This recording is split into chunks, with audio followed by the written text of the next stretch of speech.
जय श्री कृष्ण मित्रों, मनुष्य का जीवन प्रश्नों, संघर्षों और भावनात्मक उतार चढ़ाव से भरा हुआ है। कभी मन टूट जाता है, कभी हालात समझ से बाहर हो जाते हैं और कभी सब कुछ होते हुए भी भीतर एक गहरा खालीपन रह जाता है। आज हम उन्हीं सवालों के उत्तर ढूंढेंगे जो हर इंसान के मन में चुपचाप जन्म लेते हैं लेकिन शब्द नहीं बन पाते। यदि आप भी अपने जीवन में दुख, डर, असफलता, अपमान या किसी टूटे हुए विश्वास से गुजर रहे हैं तो इस वाणी को अंत तक शांत मन से सुनिए। वीडियो को लाइक करें और हमारे चैनल अनमोल प्रवाह को सब्सक्राइब करें और कमेंट में जय श्री राधे कृष्ण अवश्य लिखें ताकि यह ज्ञान अधिक से अधिक लोगों तक पहुंच सके। अब मन को थोड़ा शांत कीजिए क्योंकि जो बात अब सुनने जा रहे हैं वही तय करेगी कि 2026 सच में आपका साल बनेगा या नहीं।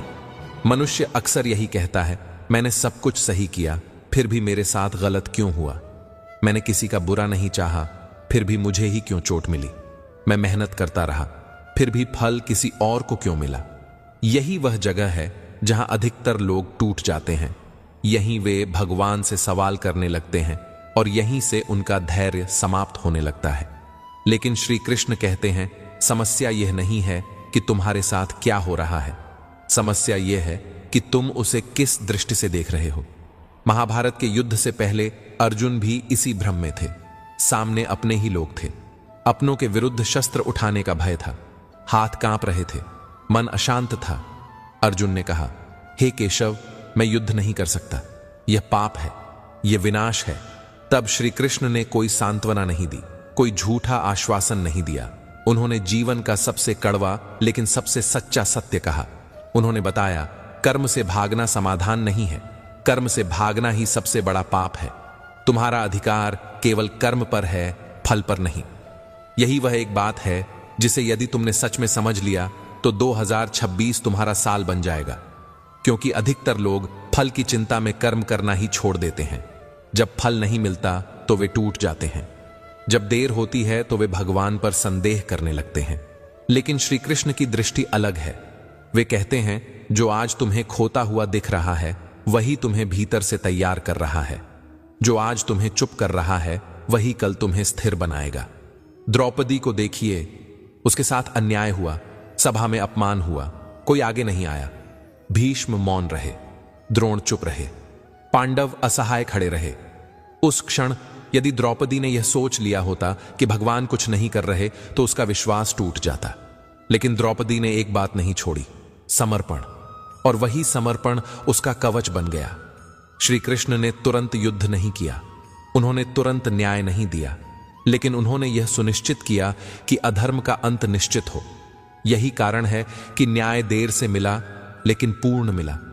यही वह बात है जो अधिकतर लोग समझ नहीं पाते। भगवान का मौन भगवान की अनुपस्थिति नहीं होता, वह तैयारी का समय होता है। पांडवों का वनवास देखिए, राजा से भिखारी बने, अपमान सहा, अन्याय सहा। यदि उस समय उन्होंने कर्म छोड़ दिया होता तो महाभारत का युद्ध कभी जीत नहीं पाते। लेकिन उन्होंने धैर्य नहीं छोड़ा, कर्म नहीं छोड़ा और विश्वास नहीं छोड़ा। यही कारण है कि अंत में वही धर्म के प्रतीक बने। सुदामा को देखिए, गरीबी थी, फटे वस्त्र थे, लेकिन अहंकार नहीं था। उन्होंने कुछ मांगा नहीं, केवल प्रेम लेकर पहुंचे और श्री कृष्ण ने उसे वह दिया जो उसके लिए संभालना आवश्यक था। यह भी एक गहरी सीख है। भगवान सब देते हैं लेकिन उतना ही जितना तुम्हें बिगाड़े नहीं। जो लोग जल्दी पाने की जिद करते हैं अक्सर जल्दी टूट भी जाते हैं। इसलिए यदि 2025 ने तुम्हें तोड़ा है तो समझ लो 2026 तुम्हें गढ़ने वाला है। शर्त केवल एक है, कर्म मत छोड़ो, धैर्य मत छोड़ो और अपने मूल्य मत छोड़ो। जो लोग सही होकर भी हारते हैं वही लोग सही होकर जीतने का अधिकार भी रखते हैं। जो लोग आज शांत हैं वे हार नहीं मान चुके, वे तैयार हो रहे हैं। यही श्री कृष्ण की एक बात है। इसे समझ लिया तो आने वाला समय तुम्हें रोक नहीं पाएगा। तुम्हें एक बात बहुत साफ समझनी होगी, श्री कृष्ण कभी भी जीवन को आसान बनाने का वादा नहीं करते, वे जीवन को सार्थक बनाने का वादा करते हैं। यही कारण है कि जो लोग सच्चे होते हैं, जो गलत के आगे झुकते नहीं, जो किसी का हक नहीं छीनते, उन्हीं की सबसे ज्यादा परीक्षा होती है। क्योंकि भगवान कमजोरों को नहीं बल्कि तैयार हो रहे लोगों को परखते हैं। आज अगर तुम्हें लगता है कि तुम अकेले हो, कि कोई समझने वाला नहीं है, कि हर कोई तुम्हारे संघर्ष को नजरअंदाज कर रहा है, तो याद रखना, महाभारत के युद्ध से पहले पांडव भी बिल्कुल अकेले ही थे। उनके पास ना राज्य था, न सेना, न सम्मान, न भविष्य की कोई गारंटी। लेकिन उनके पास एक चीज थी जो कौरवों के पास कभी नहीं थी, धैर्य के साथ किया गया कर्म। और श्री कृष्ण उसी के साथ खड़े होते हैं। कर्म करते समय यदि तुम्हारा मन बार बार यह पूछता है कि मुझे ही क्यों सहना पड़ रहा है, तो समझ लो तुम अभी परिणाम देखने की जल्दी में हो। गीता का सार यह नहीं है कि दुख क्यों आया, गीता का सार यह है कि दुख में भी तुम कैसे टूटे बिना खड़े रहो। अर्जुन ने भी यही गलती की थी। उन्होंने युद्ध को केवल परिणाम से देखा। उन्हें हार जीत दिखाई दे रही थी, उन्हें मृत्यु दिखाई दे रही थी। श्री कृष्ण ने उनकी दृष्टि बदली। उन्होंने कहा, तुम परिणाम मत देखो, तुम केवल अपना धर्म देखो। यही एक बात अगर तुमने जीवन में उतार ली तो 2026 तुम्हारे लिए सिर्फ एक साल नहीं, नया अध्याय बन जाएगा। क्योंकि अधिकतर लोग परिणाम से डरकर कर्म छोड़ देते हैं। वे कहते हैं, अब मन नहीं करता, अब थक गए हैं, अब भगवान भी नहीं सुन रहे। लेकिन श्री कृष्ण सुन रहे होते हैं। बस उस समय वे तुम्हें मजबूत बना रहे होते हैं, ताकि जब समय बदले तो तुम संभाल सको। द्रौपदी का अपमान उसकी हार नहीं था, वह महाभारत की नींव था। यदि वह अपमान न होता तो अधर्म का अंत इतना स्पष्ट न होता। यही जीवन का नियम है। कभी कभी तुम्हें गिराया जाता है ताकि पूरा संसार देख सके कि तुम्हारा उठना कैसा होता है। तुम सोचते हो तुम्हारा धैर्य खत्म हो रहा है, लेकिन सच यह है तुम्हारा धैर्य पक रहा है। फल कच्चा हो तो तोड़ने से स्वाद बिगड़ता है, और समय से पहले मिला फल अक्सर जीवन बिगाड़ देता है। इसलिए श्री कृष्ण देर करते हैं, इनकार नहीं करते। वे देखते हैं तुम्हारा मन कैसा है, तुम्हारी नीयत कैसी है, तुम फल के लिए कर्म कर रहे हो या कर्म के लिए कर्म। सुदामा को देखो, गरीबी थी लेकिन शिकायत नहीं थी, कष्ट था लेकिन तुलना नहीं थी। और यही कारण है कि श्री कृष्ण ने उसे ऐसा दिया जिसे देखकर दुनिया हैरान रह गई। यदि आज तुम्हें कुछ नहीं मिल रहा तो इसका अर्थ यह नहीं कि तुम्हें कुछ मिलेगा ही नहीं। इसका अर्थ यह है कि तुम्हें सब कुछ मिलने वाला है, लेकिन सही समय पर। 2026 तुम्हारा साल तभी बनेगा जब तुम यह स्वीकार कर लोगे कि भगवान का मौन भी भगवान का उत्तर है। जो आज टूट रहे हैं वे ही कल उदाहरण बनते हैं, जो आज चुप हैं वे ही कल स्थिर होते हैं। इसलिए शांत रहो, घबराओ मत, अपने कर्म से पीछे मत हटो। श्री कृष्ण सब देख रहे हैं, और जब वे देखते हैं तो वे भूलते नहीं। यदि तुम चाहो तो मैं इसी प्रवाह में अगला भाग लिखूं, जहां हम यह समझेंगे कि धैर्य को कमजोरी समझने की भूल क्यों सबसे खतरनाक होती है, और कैसे 2026 में तुम्हारा वही धैर्य तुम्हारी पहचान बनेगा। तुम्हें एक और कड़वा सत्य सुनना होगा, जिसे समझे बिना कभी कोई बड़ा समय नहीं आता। अधिकतर लोग यह मान लेते हैं कि शांत रहना मतलब सह लेना, धैर्य रखना मतलब हार मान लेना। लेकिन श्री कृष्ण की दृष्टि में धैर्य कमजोरी नहीं, सबसे गहरी शक्ति है। महाभारत का युद्ध एक दिन में नहीं हुआ, वह वर्षों के अपमान, वर्षों के अन्याय, वर्षों के मौन और वर्षों के धैर्य के बाद हुआ। यदि पांडव पहले ही दिन हथियार उठा लेते तो वे भी अधर्मी कहलाते, लेकिन उन्होंने समय की प्रतीक्षा की, उन्होंने स्वयं को सिद्ध किया, और जब युद्ध हुआ तो पूरा संसार जान गया कौन सही है और कौन गलत। यही नियम जीवन में भी लागू होता है। जब तुम सही होकर भी हारते हुए दिखाई देते हो तो वह हार नहीं होती, वह ईश्वर द्वारा दिया गया प्रमाण समय होता है, जिसमें यह तय होता है कि तुम सच में कितने स्थिर हो। अर्जुन का मोह केवल युद्ध का भय नहीं था, वह अपने ही भावनाओं में उलझ गया था। श्री कृष्ण ने उसे यह नहीं कहा कि डर मत, उन्होंने कहा डर को समझो, क्योंकि जो अपने डर को समझ ले वह डर का दास नहीं रहता। आज तुम्हारा डर तुम्हें रोक रहा है। डर कि फिर से टूट न जाओ, डर कि फिर से भरोसा न टूटे, डर की मेहनत व्यर्थ न चली जाए। लेकिन गीता कहती है डर वहीं होता है जहां अहंकार होता है। जब तक यह अपेक्षा रहेगी कि लोग तुम्हारे साथ सही करें, कि परिणाम तुरंत मिले, कि न्याय तुरंत हो, तब तक डर बना रहेगा। जिस दिन तुमने यह स्वीकार कर लिया कि मेरा कर्म मेरी जिम्मेदारी है, और परिणाम भगवान की उस दिन से तुम्हें कोई तोड़ नहीं पाएगा। द्रौपदी ने सभा में एक बात नहीं की। उसने किसी को दोष नहीं दिया, उसने शोर नहीं मचाया। उसने बस अपने दोनों हाथ ऊपर किए और समर्पण कर दिया, और वही समर्पण इतिहास बन गया। यह समझो कि जब जीवन तुम्हें अकेला छोड़ देता है, तब वह तुम्हें परमात्मा के सबसे करीब ले जाता है, क्योंकि भीड़ में भगवान की आवाज नहीं सुनाई देती, वह केवल मौन में सुनाई देती है। आज अगर तुम खुद से बातें करने लगे हो, अगर रातें लंबी लगती हैं, अगर मन बार बार पूछता है कि कब बदलेगा, सब तो समझ लो तुम परिवर्तन के द्वार पर हो। परिवर्तन शोर से नहीं आता, वह भीतर से आता है। सुदामा की गरीबी उसकी पहचान नहीं बनी, उसका प्रेम बना। पांडवों का वनवास उनकी हार नहीं बना, उनका अधिकार बना। और तुम्हारा यह समय तुम्हारी कमजोरी नहीं बनेगा, यह तुम्हारी जड़ बनेगा। जो गहरे ढंसती है वही ऊंचा उठाती है। इसलिए अगर आज कोई तुम्हें समझ नहीं पा रहा तो दुखी मत होना। कृष्ण ने भी सबसे पहले अपने समय में सबको समझ नहीं आए थे, लेकिन समय ने उन्हें स्वयं सिद्ध कर दिया। यही समय तुम्हें भी सिद्ध करेगा। बस एक बात याद रखना, कर्म छोड़ देना सबसे बड़ा विश्वासघात है अपने ही जीवन के साथ।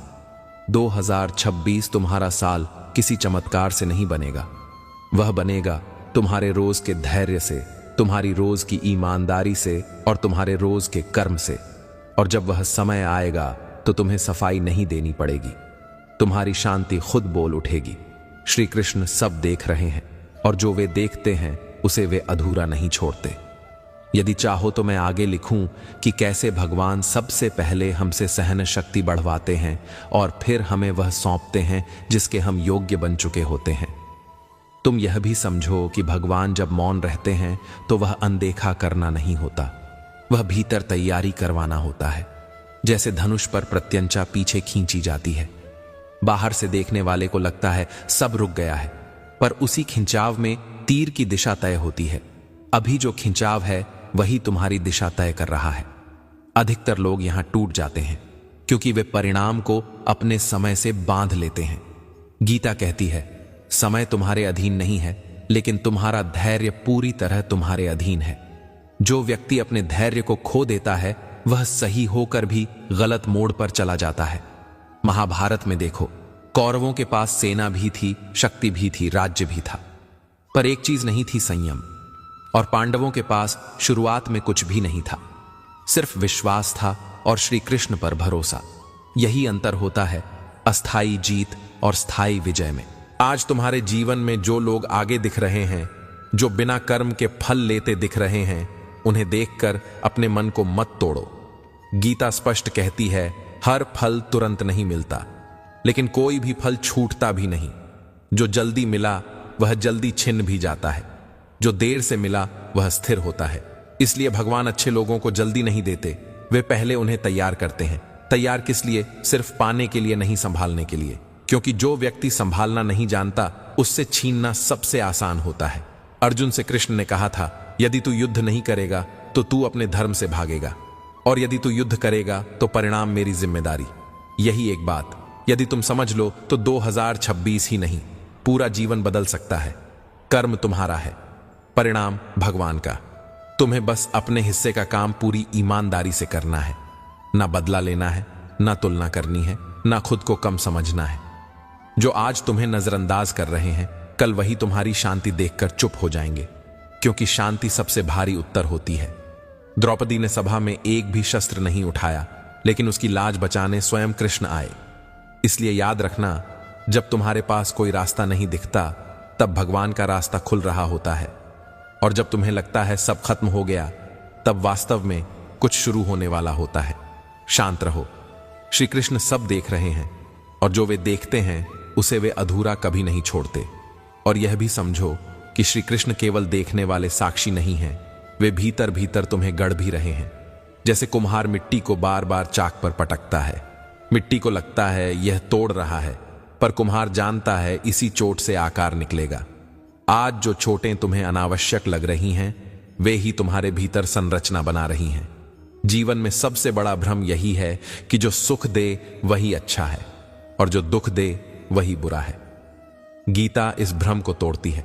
कृष्ण कहते हैं, जो सुख शुरुआत में मीठा लगे और अंत में कड़वा हो वह बंधन है, और जो शुरुआत में कड़वा लगे पर अंत में मुक्त करे वही सत्य है। इसलिए जब मेहनत के बाद भी परिणाम नहीं आता, जब ईमानदारी के बाद भी सम्मान नहीं मिलता, जब सच्चाई के बाद भी अकेलापन मिलता है, तो समझ लेना भगवान तुम्हें भीड़ से अलग कर रहे हैं। भीड़ को फल जल्दी मिलता है लेकिन दिशा नहीं मिलती, और जिसे दिशा मिल जाए उसे देर का डर नहीं रहता। पांडवों का वनवास देखो, एक नहीं बार बार अन्याय, पर हर वनवास ने उन्हें कमजोर नहीं और अधिक संयमी बनाया। यदि वे सीधे राजा बन जाते तो शायद इतने बड़े युद्ध का भार नहीं उठा पाते। कृष्ण जानते थे कब क्या देना है। तुम्हारे जीवन में भी जो रुकावटें हैं वे अस्वीकार नहीं हैं, वे प्रशिक्षण हैं। कई बार भगवान तुम्हारी प्रार्थना जैसे कि तैसी पूरी कर देते हैं, और कई बार वे प्रार्थना को तुमसे बेहतर रूप में पूरा करने के लिए तुम्हें बदल देते हैं। यही कारण है कि कुछ लोग बहुत प्रार्थना करते हैं पर भीतर नहीं बदलते, और कुछ लोग कम बोलते हैं पर पूरी तरह बदल जाते हैं। शांत रहना कमजोरी नहीं है, यह सबसे ऊंचा आंतरिक बल है। जो व्यक्ति अपने मन को जीत लेता है वह संसार से हारता नहीं। कृष्ण कहते हैं, मन तुम्हारा मित्र भी है और शत्रु भी। जिस दिन तुमने अपने मन को समझ लिया उस दिन कोई परिस्थिति तुम्हें हिला नहीं पाएगी। यदि आज तुम्हें लगता है कि कोई तुम्हें नहीं समझता, तो यह भी जान लो कि यही स्थिति अर्जुन की भी थी। युद्ध के मैदान में हजारों लोग थे पर अर्जुन अकेला था, और उसी अकेलेपन में गीता का जन्म हुआ। इसलिए अकेलापन हमेशा शाप नहीं होता, कभी कभी वही ईश्वर से संवाद का द्वार होता है। जो लोग तुम्हारे मौन का मजाक उड़ाते हैं उन्हें पता नहीं कि मौन में भगवान बोलते हैं, शब्दों से नहीं, अनुभव से। यदि आज तुम टूटे हुए हो तो निराश मत होना, क्योंकि टूटा हुआ घड़ा ही जल भर सकता है। अहंकार से भरा पात्र कभी भरता नहीं। और याद रखना, जो व्यक्ति सही समय का इंतजार करना सीख ले उसके जीवन में कुछ भी व्यर्थ नहीं जाता। श्री कृष्ण सब देख रहे हैं, तुम्हारे आंसू भी, तुम्हारा संयम भी, तुम्हारी चुप्पी भी, और तुम्हारी मेहनत भी। और जब वे देंगे तो ऐसा देंगे कि तुम्हें पछतावा नहीं, आश्चर्य होगा। और उस दिन तुम पीछे मुड़कर देखोगे तो समझ पाओगे कि जो तुमने नुकसान समझा था वही तैयारी थी। कृष्ण कभी जल्दी नहीं करते, वे समय को पका कर देते हैं। इसीलिए गीता कहती है, कर्म करो पर समय के स्वामी बनने का अहंकार मत पालो। आज यदि तुम्हारा कर्म फल नहीं दे रहा तो इसका अर्थ यह नहीं कि वह व्यर्थ जा रहा है। इसका अर्थ सिर्फ इतना है कि उसका फल तैयार हो रहा है। अधपका फल मीठा नहीं होता, और कृष्ण अधपका कुछ नहीं देते। द्रौपदी को देखो, एक सभा में सब कुछ लुट गया, सम्मान, आवाज, साथ सब। यदि उस क्षण उसे न्याय मिल जाता तो वह घटना सिर्फ अपमान रह जाती, पर न्याय देर से आया और वह अपमान इतिहास बन गया। कृष्ण ने मौन रखा, पर मौन में ही महाभारत बो दिया। इसलिए जब भगवान चुप हों तो यह मत समझना कि वे अनुपस्थित हैं। कभी कभी उनकी चुप्पी तुम्हारे जीवन का सबसे बड़ा उत्तर होती है। मनुष्य का सबसे बड़ा दुख यह नहीं कि उसे कष्ट मिलता है, दुख यह है कि उसे अर्थ समझ नहीं आता। जब दुख का अर्थ समझ में आ जाए तो दुख तपस्या बन जाता है, और तपस्या कभी खाली नहीं जाती।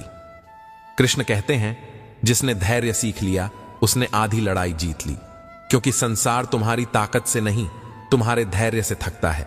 जो जल्दी हार मान ले उससे बड़ा दुर्भाग्य कोई नहीं, और जो शांत रहकर अंत तक खड़ा रहे उससे बड़ा भाग्यवान कोई नहीं।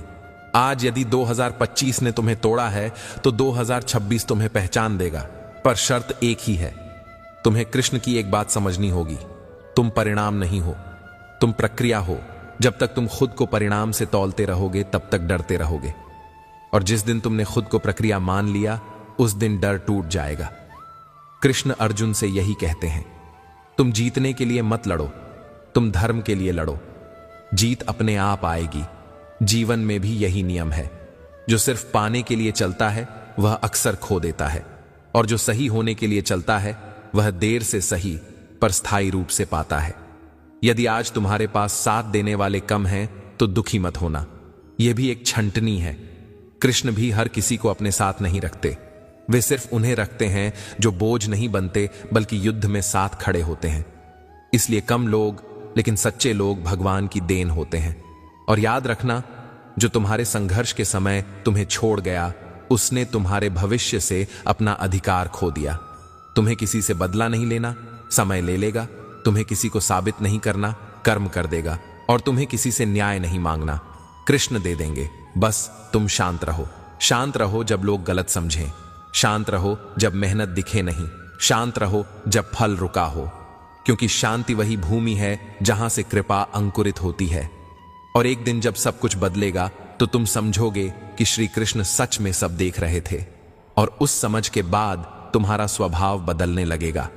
अब तुम्हें हर बात पर उत्तर देने की आवश्यकता नहीं लगेगी। हर आरोप पर खुद को सही साबित करने की आग नहीं जलेगी, क्योंकि गीता यह सिखाती है कि जो सत्य है उसे शोर की आवश्यकता नहीं होती। अर्जुन भी तो हर बात का जवाब नहीं मांग रहा था, वह सिर्फ एक बात से टूट रहा था कि जो सही है वही सबसे अधिक पीड़ा क्यों सहता है।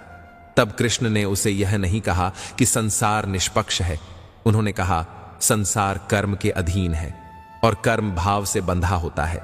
जो भाव शुद्ध है उसका फल देरी से मिलता है, लेकिन जब मिलता है तो केवल बाहरी नहीं, भीतरी रूप से मनुष्य को समृद्ध कर देता है। इसलिए जब तुम देखते हो कि कुछ लोग गलत करके भी आगे बढ़ जाते हैं तो मन में ईर्ष्या मत लाओ। उनकी गति तेज हो सकती है पर दिशा गलत होती है, और जो दिशा गलत हो वह अंततः थकान में बदल जाती है।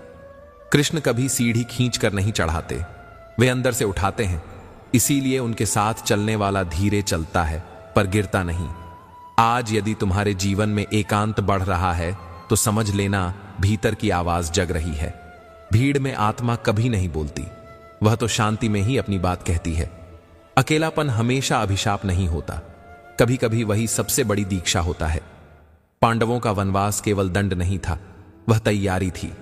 यदि वे सीधे राज्य पाते तो भीतर से राजा नहीं बनते। कृष्ण ने उन्हें पहले सहनशील बनाया, फिर शक्तिशाली। यही क्रम जीवन में भी है, पहले टूटन फिर निर्माण, पहले मौन फिर उत्तर, पहले धैर्य फिर परिवर्तन। इसलिए यदि आज तुम्हें लग रहा है कि सब कुछ रुक गया है तो घबराओ मत। कुछ रुकता है तभी तो कुछ नया आकार लेता है। कुम्हार भी मिट्टी को घुमाता है, दबाता है, तभी तो घड़ा बनता है। यदि मिट्टी बोले तो वह कहेगी यह अन्याय है, पर घड़ा बनने के बाद वह मौन ही उसका उत्तर होगा। श्री कृष्ण तुम्हारे जीवन में कुम्हार की तरह हैं।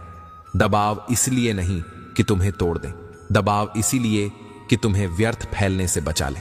आज यदि तुम्हें लग रहा है कि लोग तुम्हारे अच्छेपन का फायदा उठा रहे हैं तो यह भी गीता की परीक्षा है। कृष्ण ये नहीं कहते कि सब पर भरोसा करो, वे कहते हैं विवेक के साथ करुणा रखो। अंधा विश्वास भक्ति नहीं होता और कठोरता धर्म नहीं होती। संतुलन ही योग है। जब तुम इस संतुलन में आ जाओगे तो 2026 तुम्हारे लिए कैलेंडर का साल नहीं रहेगा, वह तुम्हारे भीतर एक नई अवस्था बनेगा, जहां तुम्हारा मूल्य दूसरों की राय से नहीं तुम्हारे कर्म से तय होगा, जहां तुम्हारी शांति परिस्थितियों पर निर्भर नहीं होगी, जहां तुम्हें पता होगा कि चाहे जो हो जाए कृष्ण तुम्हारे पक्ष में है। बस एक बात याद रखना, शांत रहो, क्योंकि जो शांत है वही स्पष्ट है, और जो स्पष्ट है वही अंततः विजयी है। अब अंत में इस वाणी को उस भाव के साथ समेटते हैं जिसके लिए तुम यहां तक आए हो। यदि इस पूरी यात्रा में कहीं भी तुम्हारी आंखें नम हुई हों या मन थोड़ा हल्का लगा हो तो समझ लेना यह केवल शब्द नहीं थे, यह वही स्पर्श था जो श्री कृष्ण कठिन समय में अपने भक्त के हृदय पर रखते हैं। याद रखना, श्री कृष्ण तुम्हारी हर लड़ाई तुरंत नहीं रोकते, वे तुम्हें अंदर से इतना मजबूत बना देते हैं कि लड़ाई तुम्हें तोड़ ही न सके। जो देर से मिलता है वह हल्का नहीं होता, और जो धैर्य से मिलता है वह छिनता नहीं। यदि आज तुम शांत रहना सीख गए तो आने वाला समय तुम्हें हरा नहीं पाएगा। शांत रहो, क्योंकि श्री कृष्ण सब देख रहे हैं। अब यदि इस वाणी ने तुम्हें थोड़ा भी सहारा दिया हो तो इसे यही